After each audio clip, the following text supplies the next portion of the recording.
Thank you, Mr. Speaker. Hundreds of thousands of leaseholders will be protected from the cost of replacing unsafe cladding. Funding will be targeted at the highest risk buildings in line with long-standing independent expert advice and evidence, whilst low-rise buildings with a lower risk profile will gain new protection from the costs of cladding removal through the long-term, low-interest government-backed finance scheme through which leaseholders will pay no more than £50 per month. We will publish more details on how the scheme will work as soon as we're in a position to do so. Let's head up to Yorkshire with Chair of the Select Committee, Clive Betts. Clive. Thank you, Mr. Speaker. Thank the Minister for his answer. Look forward to more details. But in the meantime, could the Minister confirm that the loan will be a charge on the freeholder? There will be no addition to the debt of any individual leaseholder, and it won't affect the valuation of leasehold properties.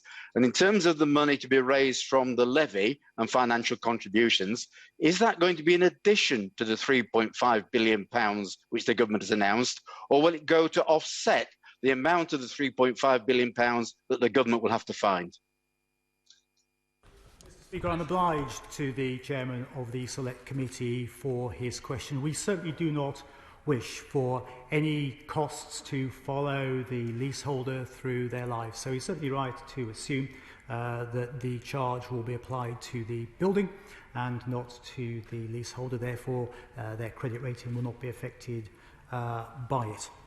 He also asks a question about the way the funding mechanism will work. The Chancellor will say more about that at his budget, so I don't think I should say any more at this point, but we certainly want to make sure that leaseholders are appropriately and properly protected for unforeseen and unfair costs. Let's head down to Bristol with Shadow Secretary of State, Thangam Debbonaire. Thangam. Thank you, Mr. Speaker. And I would like to remind the Minister that 17 times for the dispatch box, the government has made a commitment to leaseholders that they would not pay. And the Housing Secretary announced last week funding for cladding removal wouldn't include buildings under 18 metres, and that those in homes below 80 metres will be forced into life-changing debt to pay for a problem they didn't cause. Now, 18 metres is a crude height limit that doesn't reflect the complexity of the challenge at hand. Not my words, Mr. Speaker, but the Secretary of State last year. So what's changed?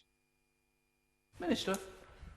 Mr. Speaker, the 80-metre threshold is well established as a reasonable threshold for assessing risk. It's featured in statutory guidance since at least the 1970s. It's used by the National Fire Chiefs Council operational guidance. It's used by the Buildings Research Establishment. It was used by the Independent Expert Panel and Dame Judith Hackett, who I remind the Honourable Lady said only yesterday in the Sunday Telegraph that our proposals are sensible.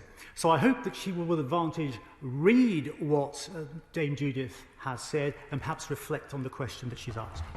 Return to Thangam Debbonaire. Thangam. Thank you, Mr. Speaker, but frankly, I don't think that will be of any comfort to the leaseholders who were told that they would not be asked to pay and are still living in buildings with flammable cladding and other fire risks. Now, the Housing Secretary says he's taking a risk-based approach, but a senior civil servant allegedly in papers today said in 2018 that the real reason for 18 metres is because we haven't got time to come up with a better number, and that was 2 years ago. So whatever the reason, why hasn't the government used the time for a proper system of risk prioritisation or even responded to their own call for evidence, which closed a year ago this week?